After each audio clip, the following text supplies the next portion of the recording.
Tayo, buksan natin ang ating mga Biblia dito sa sa Book of Romans.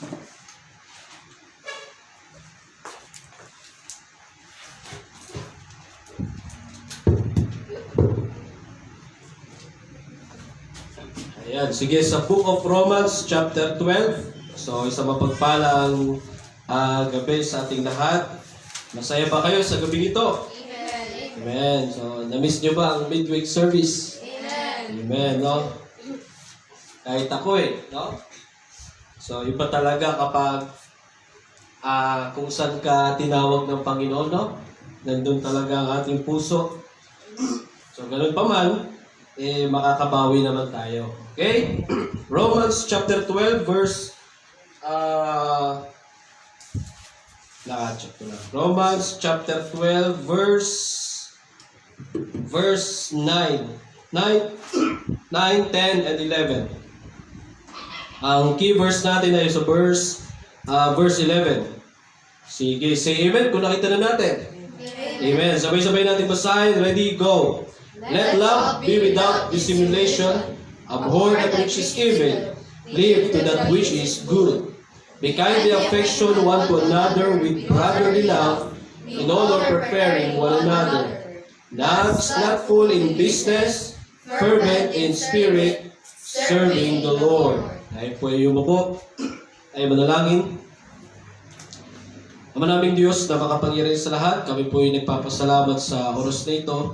Salamat Panginoon sa inyong kabutihan na muli po kaming nakabalik sa inyong bahay-sambahan. This midweek service, salamat sa mga kapatiran na nandito. Panginoon, pagpalain niyo po sila. Dalangin ko po na darating din ang araw na ang ibang mga kapatiran ay makasama din po namin sa aming pagsamba sa inyo every midweek service and also every prayer meeting and especially every Sunday, Panginoon. Salamat at pagpalain niyo po mga kapatiran na nandito. Patawad po sa aming pagkukulang, pagkakasala sa inyong harapan at dalangin po namin ang Diyos, Pag-Espiritu po maging sa amin, magpaunawa at magpaalala patungkol po sa inyong salita. Purihin ka sa pangalan ni Jesus. Amen. Amen. Okay, so maaari na po tayo maupo, no?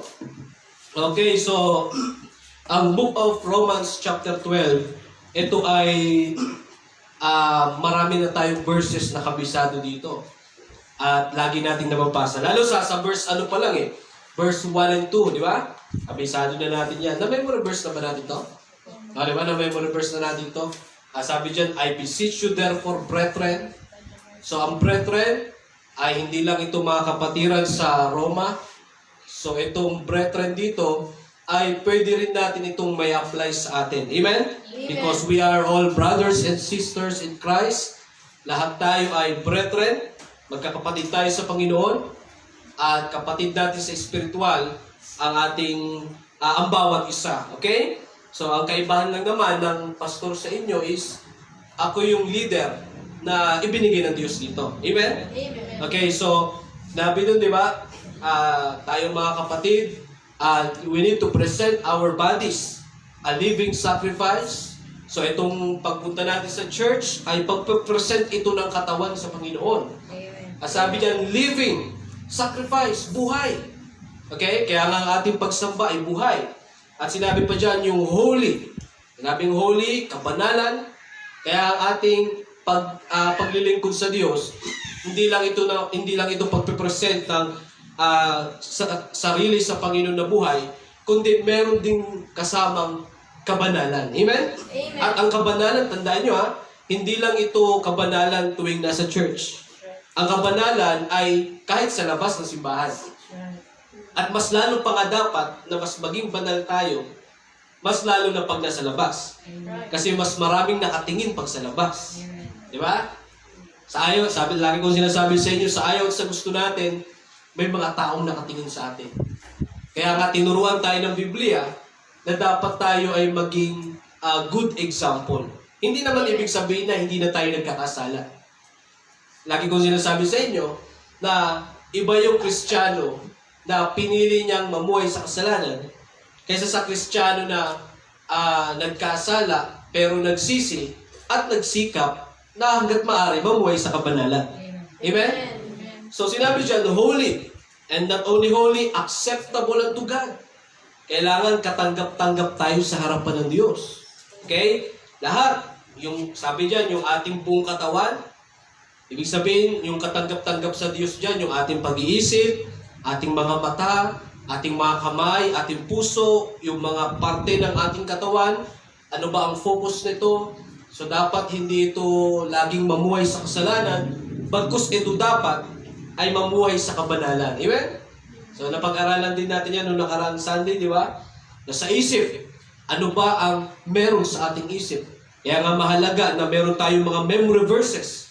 Kasi ang mga memory verses, yan yung nakakatulong na malinis yung ating isip. Amen? Tapos, sa preaching naman, ang target niyan ay ang puso. Okay? Tinatarget niya ng ating puso upang sa ganun ang ating puso ay malinis, ma-renew, at muling mapaalalahan ng tayo na kailangan talaga ay umiwas sa mga kasalanan. Amen? Sabi dyan, acceptable unto God, which is your reasonable service. At lalo na rin sa verse 2, be not conformed to this world. Huwag tayo makiayon sa sanlibutan ito. Amen? Lalo na ang sanlibutan ito ay grabe na. Sabi ng Biblia, ito ay pasama ng pasama. At sabi ng Biblia, o lalo na dito pa lang sa ating bansa. Di ba? Tignan nyo naman ngayong March. Ano ngayon ng March ngayon? Ano ang celebration ng March ngayon? Di ba? Dito sa lugar natin, merong fiesta ngayon. Di ba? So, ang fiesta, ang ano sa fiesta kasi, meron silang tawag doon, prosesyon ba? Di ba? May nag-prosesyon na ba dito? Wala pa naman prosesyon dito, no? Oh. Kailan ba ang fiesta dito? Anong date ang fiesta? Di ba sigurado yan? Sigurado yan na merong prosesyon na may mga prosesyon, tapos may rebulto. At baka kayo huwag na tayong makisali doon. Amen? Amen. Kasi alam na natin yung tama eh. At nabanggit ko rin yan nung nakaraang Sunday, di ba? That God is a jealous God. Naalala niyo yan, yung Sunday school natin? Yun yung one point natin, di ba? Kaya pala hindi dapat tayo magkaroon ng ibang Diyos maliban sa ating Diyos na nasa langit, because God is a jealous God.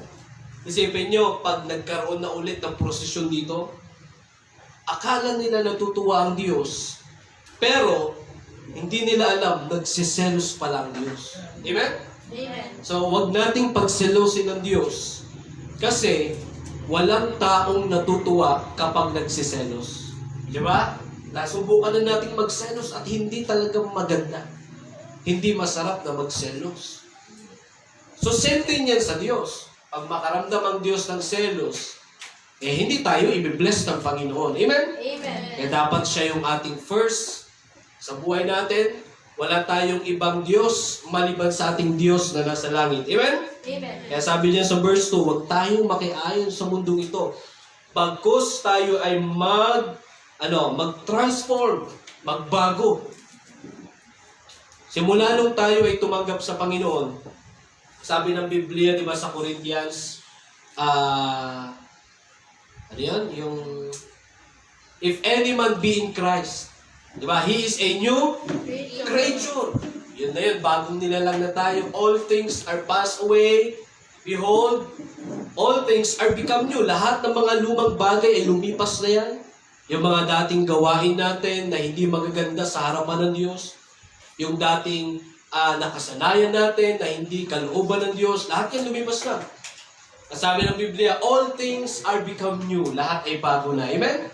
May bago na tayong kaisipan, may bago na tayong kasuotan, may bago na tayong style, at may bago na tayong Diyos. Dati Diyos ng sanlibutan. Tama? Yung Diyos na meron sa sanlibutan ngayon, Diyos na nasa langit na. Amen? Amen. So tayo ngayon ay naglilingkod na sa ating Diyos. So yung binasa natin kanina, tingnan nyo sa verse 9. Let love be without dissimulation. Ito, tingnan nyo. Abhor that which is evil. Cleave to that which is good. Pag sinabing abhor that which is evil, ibig sabihin, kamuhian mo yung masama. Magalit ka sa masama. Iwasan natin ang masama. Parang ano lang yan, di ba? Abstain from all appearance of evil. Di ba sinabi yan sa Thessalonians? Abstain, umiwas sa lahat ng mga kasamaan. O same din dito. Abhor that which is evil. Tayo mga Kristiyano, kung ano man yung masama, iwasan natin. Amen? Amen. Sa mga napapanood natin, mga nakikita natin, mga nakikita natin sa iba na mga maling halimbawa, mga maling gawain, huwag na natin gayahin yun. Lalo na kayo, may mga kabataan. Di ba may kasabihan nga, ang nakikita ng bata sa matanda, sa tingin nila ito ay tama. Kaya ginagaya nila. Di ba? Kaya ang problema, kung ang isang kabataan ay walang alam sa salita ng Diyos, yun yung kanya magiging motto. Akala niya tama yun, kaya gagawin niya. Pero salamat sa Diyos, kayong mga kabataan, meron na kayong knowledge sa salita ng Diyos. Amen? Amen. Kaya pag nakita nyo yung isang tao na namumuhay sa kasalanan, alam nyo na yung gagawin nyo kasi meron na kayong alam sa salita ng Diyos. Amen. Kaya yun ang dahilan. Isa yun sa paraan para lalo tayong matuto sa salita ng Diyos. Kaya meron tayong mga services. Amen? Amen. Midweek service, prayer meeting, tuwing Sunday, whole day pa yan, para mas lalo tayong mapaalalahanan ng salita ng Diyos. Amen? Amen. Kasi tayo, abhor that which is evil. Ito, cleave, dito tayo. Cleave to that which is good. Pag sinabing cleave, sabihin, kumapit ka, manatili ka. Saan tayo manatili? Which is good. Kung ano yung tama. Amen? Amen. Ang paglilingkod ba sa Diyos ay tama? Amen. Tama bang maglingkod sa Diyos? Amen. Tama. Tandaan nyo serving the Lord is always right. Amen. Is always right. Kaya nga, bilang pastor, di nyo ba napansin na hanggat maaari kung kaya ko kayong pilitin na maglingkod sa Diyos, hanggat maaari sinisikap ko na mapilit kayo. Amen? Amen. Di baling mamilit, at least nasa tama. Kasi may mga taong namimilit na hindi naman tama. Di ba may mga ganon? Pero, hindi naunawaan ng karamihan yun eh. Kaya yung iba, makita pa lang si pastor, pulasan na, alis na agad. Kasi alam nila, i-invite na naman sila sa church. Pero hindi nila nakita na ang dahilan kung bakit sila pinipilit na mag-church. Kasi tama, amen? Amen. Pero yung iba, no, pilitin sila uminom. Yung iba nga, hindi na pinipilit uminom ng alak eh. Kusa na lang eh, di ba? Makita nilang may nagiinuman dyan. Ang gagawin nila, i-invite nila yung sarili nila. No. Kung ano, dadaan. Pero ang totoo niyan, para pag makita, ayain, then nakasali na. Di ba? Alam nyo ang isa sa mapapansin nyo sa sanlibutan ito ngayon. Kung ano yung tama, doon pa pinipilit ang tao. Hindi nyo ba napansin yun? Pero pagdating sa kasamaan at sa kalokohan, hindi mo na kailangang pilitin ang tao. Napansin nyo yan? Napansin nyo yun?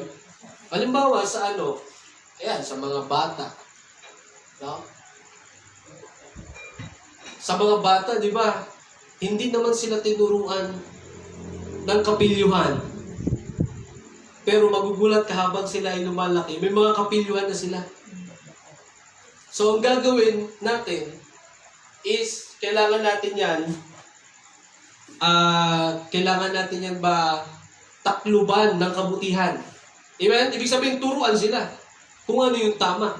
Kasi, nature ng tao, yung makasalanan eh. Diba sabi ng Biblia, ang kasalanan ay namana natin kay Eva at Adan. Kaya nung tayo ay nabuhay sa mundong ito, tayo ay makasalanan na. Kaya nature sa tao na talagang gumagawa ng kasalanan. Kaya yan ang dahilan kung bakit ang Diyos nagkatawang tao. Para hanapin tayong mga naliligaw ng landas. Amen? Amen. At ngayon, natagpuan na tayo, tumanggap na tayo sa Panginoon, ligtas na tayo. So wala na tayo sa kasamaan, nandito tayo sa kabutihan. Amen? Kaya sabi ng Biblia, live to that which is good. Manahan tayo sa tama, ha? Tama ang maglingkod sa Diyos. Kaya tama yan. Manahan tayo. Amen? Amen. Tama ang pumunta sa midweek service. Kaya manatili kayo.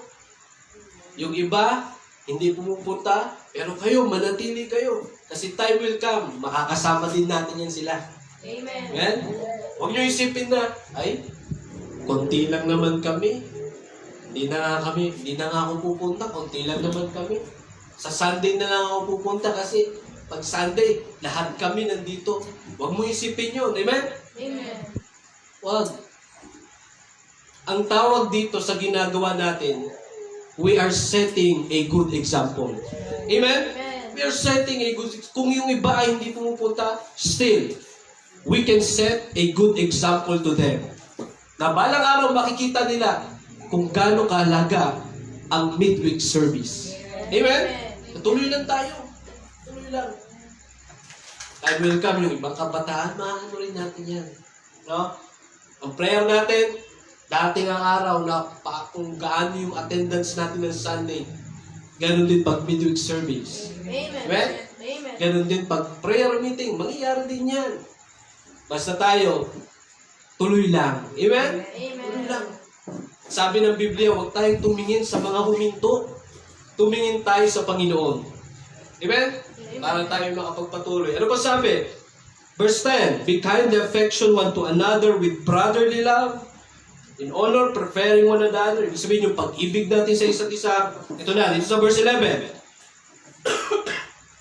Verse 11, sabi dyan, not slothful in business, fervent in spirit, serving the Lord. So, ilang phrase yan ang binanggit dyan? 3 phrase yan, tama? Ang unang phrase dyan is yung not slothful in business. Ano ba sa Tagalog ng slothful? Ayun, huwag maging tamad sa business. Yung business na tinutukoy dito, hindi ito yung business na para sari-sari store. Hindi ganun, ha? Ang business dito ay yung gawain ng Diyos. Amen? Ito, this is business. Gawain ito ng Panginoon. Okay? Pero yung sinabi dyan na slothful, ang sinabing slothful is katamaran. Kahit saang bagay na lagyan mo ng katamaran, hindi magiging maganda ang resulta. Amen? Halimbawa, sa school, subukan mo na maging tamad sa school. Ano mangyayari? Nasubukan nyo na ba na tamarin kayo sa pag-aaral nyo? Sino nakaranas ng gano'n? Minsan nga, minsan nga all the time diba? Parang, lalo na pag walang gana. Nasubukan nyo na sa isang subject. May subject ba kayo na parang wala kayong gana para kayong tinatamad? May ganun ba? Ano subject yun? Pero pag favorite subject mo, maganado ka. Ano bang favorite subject nyo? Pag science, di ba, ganado kang makinig kasi marami kang matututunan. Ano pa? Pero pag Filipino, sino paborito ang Filipino dito? Ha? Ang Filipino, minsan alam mo, doon ako tinatamad sa Filipino dati. Kasi, puro sulat, puro kwento. Ano ba yung mga kwento dyan? Mga alamat, Ibong Adarna, ano pa? Marami. Tapos, i-report nyo pa yan, by kabanata. Nasubukan nyo na yan? Di ba? Kaya yung teacher, nakikinig na lang, Imbis na ang trabaho ng teacher, ikwento niya yon, ang ginawa niya, pinaano na lang sa mga estudyante. Di ba? Ang point natin dun, mga kapatid, is kapag sinamahan mo ng katamaran ang isang gawain, hindi magiging maganda ang resulta. Amen? Sa pag-aaral, pag ikaw ay tinamad, ano kaya mangyayari?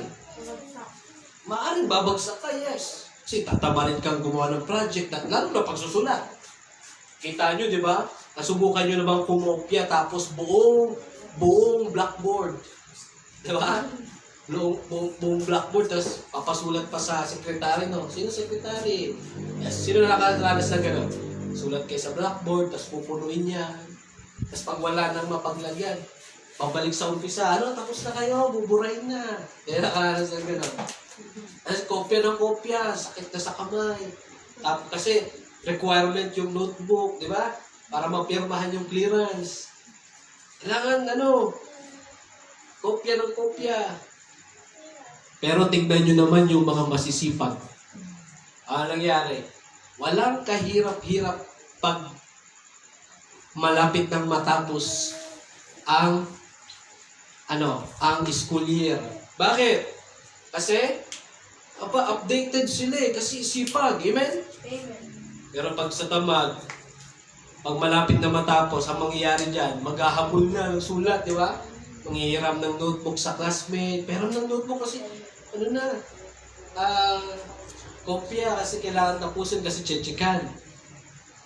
Ang point natin dun mga kapatid is, mahirap maging tamad.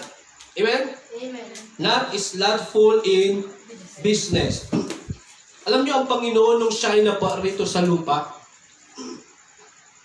ang number one na meron siya is yung business. Yung business, yung gawain ng Diyos. Kaya nga sinabi niya sa sa Luke, tingnan natin sa Luke chapter 2, verse 49. Luke chapter 2. Luke chapter 2, verse 49. Alam niyo ba ang Panginoon ay hinahanap siya dito ng kanyang mga magulang? Natagpuan siya doon. Saan? Na kasama niya yung mga doctors, yung mga matataas ang tungkulin. Tingnan niyo sa verse 46. Sige. Luke chapter 2 verse 46. Sabi diyan, and it came to pass that after 3 days, sipin niyo yung mga magulang niya, hinanap siya 3 days. They found him in the temple, sitting in the midst of the doctors. Mga doktor, no? Alam niyo, ang Panginoon, bata siya dito. So, hinanap siya ng mga magulang niya 3 days. Nung natagpuan siya, kausap niya mga doktor. Sino kaya mga doctors to? Maaring doctors of the law. Mga magagaling sa batas. Nakakita na ba kayo ng mga bata na ang gusto nilang kausapin yung mga professionals? Di ba mostly pagkabataan, gusto nilang kausapin yung mga kaidaran lang din nila. Tama? Pero mapapansin nyo sa mga may mga taong talagang matatalino, ang gusto nilang makausap ay yung mas angat sa kanila. Kasi alam nila na mas marami silang matututunan. Ang Panginoon dito mga kapatid, natagpuan nila, nakausap yung mga doctors. Ano sabi dyan? Both hearing them and asking them questions. Meron silang question and answer, no? Grabe, no? Nakikipagsabayan ng Panginoon. Bata pa siya nito, that time. Tapos sa verse 47, and all that heard him were astonished. Nung nagsalita ng Panginoon, bata pa siya nito that time. Nagulat sila at his understanding and answers. Sa grabing pangunawa ng batang to. Pati the way na sumagot siya. Sabi sa verse 48, and when they saw him, nakita siya, they were amazed. Yun, nagulat sila. And his mother said unto him, Son, why hast thou thus dealt with us? Behold, thy father and I have sought thee sorrowing. Anak, hinahanap ka namin. Nalulungkot na kami habang kami naghahanap sa inyo. Nasa iyo. Sabi sa verse, eto na, tingnan nyo sa verse 49. And he said unto them, How is it that you sought me? Bakit nyo ko hinahanap? Wist ye not that I must be about my Father's business? Diba? Yun yung binagit ko sa inyo kanina yung business. I must be about my Father's business. Sabi niya, hindi nyo ba alam na ako ay dapat nasa business, nasa gawain ng aking Ama? Pero alam nyo ba sa verse 50, 51 and 52, hindi naunawaan yun ng kanilang mga magulang. Pero pagdating sa verse 52, and Jesus increased in wisdom and stature and in favor with God and man. Tignan nyo, nag-increase ang Panginoon sa wisdom. Tumalino lalo. Bakit? Ang kausap niya ay yung mga talagang marunong. Amen? So kayo, kung maganda, kayo mga estudyante, kahit saan, ang isa sa lesson na makukuha nyo dito, piliin nyo yung mga taong meron kayong matututunan. Amen? Amen. Huwag nyo samahan yung mga tao na alam nyo puro kalokohan lang ang ginagawa. Kayo mga estudyante, kung sasamahan nyo yung mga estudyante na nagka-cutting class, ano mangyayari sa inyo? Cutting class din kayo. Kung sasamahan nyo yung mga estudyanteng panay ang video games, panay addict sa computer, ano mangyayari sa inyo? Sabi ng Biblia, kung sino yung sinasamahan mo, magiging ganun ka rin. Amen? Amen. Pero, kung sasamahan nyo yung mga matatapat sa paglilingkod sa Diyos, ano ang magiging kalalabasan nyo? Magiging tapat din kayo sa paglilingkod. Amen? Amen. Kaya huwag nyo samahan yung mga backsliders. Samahan nyo yung mga matatapat na naglilingkod sa Diyos. Amen? Kaya sabi John, not slothful in business, fervent in spirit. Ano naman pag fervent in spirit? Maging maningas. Fervent, ibig sabihin, maging mainit. Amen? Pastor, anong mainit? Mainit ulo? Hindi ganon. Ibig sabihin ng mainit, diba? Halimbawa, mainit kayo sa inyong pag-aaral. Ano ibig sabihin nun? Sipag. Tama? Ha? Alam nyo, ang panahon ngayon, mainit na. Amen? Amen. Summer na yata ngayon, no? At yun ay dahil yata sa El Nino. Diba? Kumusta naman ang mga palay dito? Hirap pa rin sa patubig. Tagtuyo. Wala namang nasisira ang mga palay. Diba? El Nino. Tagtuyo, tag-init. Amen? Amen. Nandun yung mainit ang panahon ngayon. Pero tandaan nyo mainit ang panahon ngayon pero mas mainit sa impyerno. Amen? Amen. Kaya, hanggat maaari mga kapatid, yung init na nararamdaman natin sa panahon ngayon, mainit ang panahon, nawa hindi ito maging rason para tayo naman ay manlamig sa paglilingkod. Amen? Amen. Kasi alam nyo ba, maraming Kristiyano, nung nakita nila na mainit ang panahon, marami hindi nagsisimba. Takot sa init ng panahon. Lagi ko sinasabi sa inyo, kung may gusto, may paraan. Kung ayaw, may dahilan. Kaya kayo, lagi kayong mainit ang panahon, pero hindi ibig sabihin yan na maglalaylo kayo sa paglilingkod. Amen? Amen. Pag mainit ang panahon, sabayan natin. Sabayan natin. Gawin natin, maging mainit din tayo sa paglilingkod. Amen? Amen. Yung kids church, mainit yan, 2:00.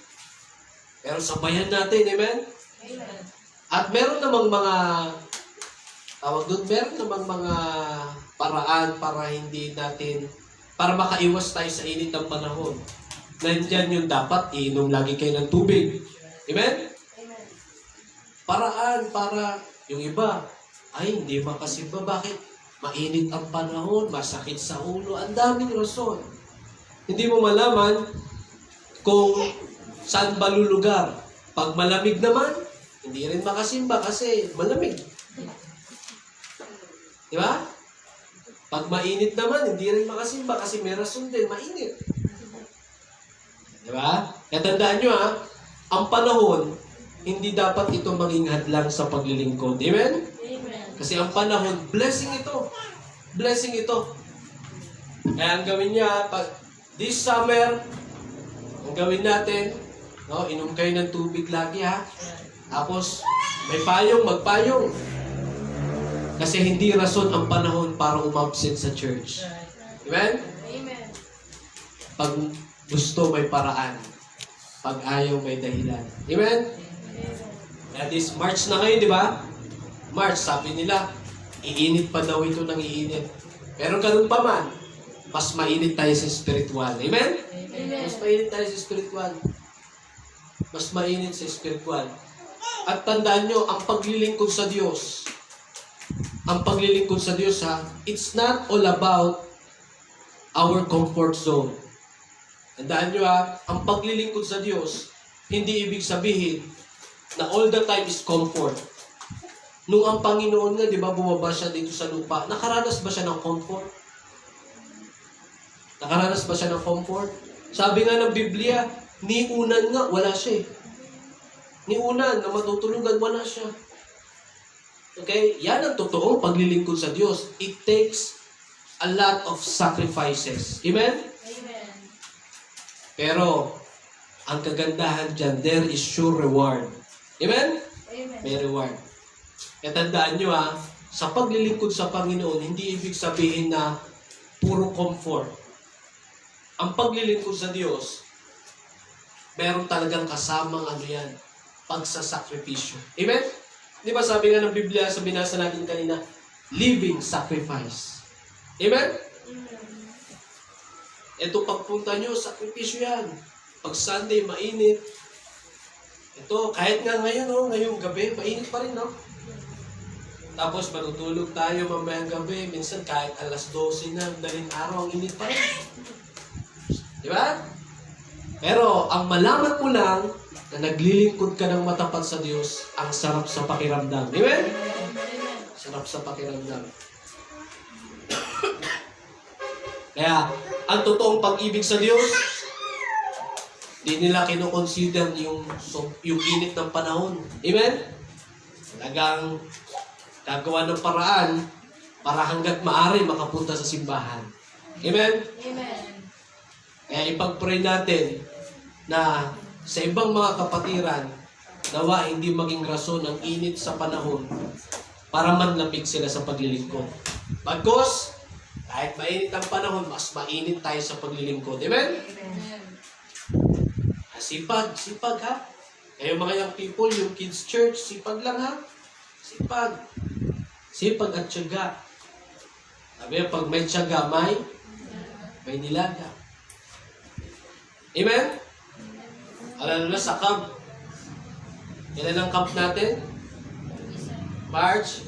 Gusto ko lahat kayo nandun ha. Sa camp natin, tayo lahat. As a church, as yung mga bisita natin. Okay? So, ang camp natin is, sabi ng ating pastor, soul winning camp yun. Talagang mag-soul winning dito. At mag-i-invite na maraming bisita at magkakaroon doon ng parang evangelistic meeting. Natitipunin lahat ng bisita doon, parang anniversary time. Tapos, tuturuan ng salvation. Amen? So, tayo mga miyembro dito ha, maging ready kayo kasi pag nag-soul winning, kayo ang mga magiging tour guide dito. Kasi hindi naman nila kabisado to di ba? Ang mangyayari, baka by group yan. Sa by group, kayo ang mag-a-assist sa kanila. Amen? Halimbawa, sa mga ladies, yung mga ladies dito ang mag-a-assist sa mga ladies sa Luzon para i-tour guide ba kung saan ang maano. Ganun din sa mga young people ha. Kayo ang magiging guide sa bawat lugar dito sa ating area. Amen? Amen. Okay yan. Tapos, pag-aralan nyo na mag-welcome ba ng mga nahihiya itong mga mga young people dito Ha? Pag may mga bisita tayo, mga taga-Luzon, pag dumating sila, kamayan nyo ha. Hello po. Tapos, automatic na yan, mag-bless. Amen? Amen. Lalo na sa pastor natin. Tapos sa asawa ng pastor natin. Yun ang una. Tapos sa mga kapatiran doon. Kamayin natin. Amen? Amen. Tapos nakangiti ha? Nakangiti. Amen? Amen. So ako bilang pastor dito, masaya ako na lahat kayo makapunta. Amen? Lahat tayo makapunta doon. Alam nyo, tingnan nyo ha, bihira lang. Tandaan nyo, bihira lang ang camp na malapit. Karami ang camp malalayo, di ba? May mga camp na lalayo, gagastusan talaga ng malaki. Pero dito ha, sa camp natin, maging ready lang tayo. Kasi pwede naman siguro magluto tayo sa ating kanya-kanyang tahanan. No? Or kung gusto natin magbaon. Pero pag-usapan natin yan, yung setup. Kasi sila doon, may may ambagan yan sila, may registration. Sa atin, since malapit lang tayo, pwede natin gawa ng paraan yan. No? Gawa natin ng paraan sa pagkain. At pwede rin na magluto rin tayo ng pangkila pastor, di ba? Para yung mga pang Ilocano. No, kaya kagabi, tuwan-tuwa sila eh. May pinakbet ba yun? Diba? Tapos may munggo. Pwede natin sila lutuan ng pang mga Ilocano. Yung daga, palaka, no? Marami ba ngayong daga? Di ba tag-ani ngayon? Marami na. Yata ngayon, no? Tapos maraming hito sa inyo, no? Tilapia. Wala ba hito doon? Sa kabila po, ay medyo. Pwede yung siguro doon, no? Oo. Tilapia. Ihaw-ihaw. Din sa merong ihaw-ihaw din naman din sa sa Lucis Farm. Oo. Tapos daga sana, no? Oo. Tag-ani ngayon, di ba marami? Yung mga Ilocano, kumakain kayo ng daga. Diba? Ay, hindi. Ako, first time kong makakain dito eh. Nung unang mission ko dito nung 2020, nakakain ako ng adobo na hindi ko alam. Daga pala yun. No, may naturuan ako yung people. Tapos, after ko magturo, binisita ko eh. Pastor, kain kayo. Ganyan. Ano lang? Adobo, pastor. Adobo. Sabi ko, masarap yan ah. Kain naman ako. Kain. Tikim. Sa marami na kain. Sabi, sarap naman ng adobo. Pero napapansin ko, sabi, parang naliliit ng buto. Parang hindi yata manok to ah. Pagkatapos, sabi niya, daga yan, pastor. No? Pero wala na. Mahirap naman pag nasuka. Diba? Pero magaling magluto eh. Marunong hindi halata ba? Hindi mo na yung lansa, yung Tsaka maanghang. Hindi ka ano. Pero depende siguro sa pagluluto, no? Depende. Oo. Palaka kaya meron? Ngayong March, meron kayong palaka? Ha? Pagtagulan ng no? Oo. Sige lang. Amen? So, pagandaan natin yan sa camp, ha? Amen? So, maging excited tayo kasi maging masaya tayo dyan kasi sabi ng Biblia, isang kaluluwa lang ang maligtas. Libo-libo ang nang nagkakasiyahan. So, kung ang langit nga masaya, tayo pa kayang mga nakapag-soul winning. Amen? Amen. Tapos mga classmates nyo, mga kaibigan nyo dyan, invite nyo, sabihin nyo, may camp. Ang pinakaano kasi niyan, di ba, Wednesday, Thursday, Friday ang evangelistic meeting. Friday kaganapin yan, kaya Friday ang maraming dyan. Mag-i-invite tayo ng bisita. Diba? Ano slot na po ng klase ko, alam na po. Alam na. Buong room nila. Ano sabi mo? Okay. Ano sabi nila? Pwede daw po pumunta. Oo, pwede.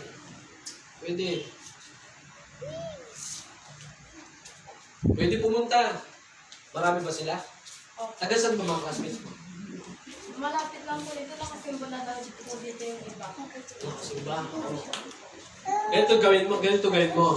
Sabihin mo sa kanila na bago sila pumuntang camp, simba muna sila ng Sunday para makausap ko sila.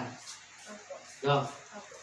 Para sabihin mo sa kanila, punta sila ng Sunday, sabi ni Pastor, para i-inform sila ano yung mga dapat gagawin sa camp. No? Oo. Ang strategy na rin natin yan para madala dito sa church. Amen? Amen ba? Yung mga classmates mo. Kayo. Amen ba? Amen? Amen. Kaya, memory verse nyo na ba to? Na-memorize nyo na to? Not slothful in business, fervent in spirit, serving the Lord. Kaya let us serve the Lord, be fervent, ha? Kung meron bang dapat mainit sa atin, yun ay ang paglilingkod natin sa Diyos. Wala nang dahilan para manlamig. Amen? Malapit nang bumalik ang Panginoon. Manlalamig pa ba tayo? Hindi. Magsipag na tayo sa paglilingkod. Malapit nang bumalik ang Panginoon. Amen? Tayong natin tumayo, tayo manalangin. Manaming Diyos na makapangyarihan sa lahat. Salamat po sa oras na ito. Salamat Lord sa inyong kabutihan. Salamat sa mensahe sa pangalan ni Jesus. Amen. Habang lahat nakapikit at nakayuko, so kung bawat isa mag-pray,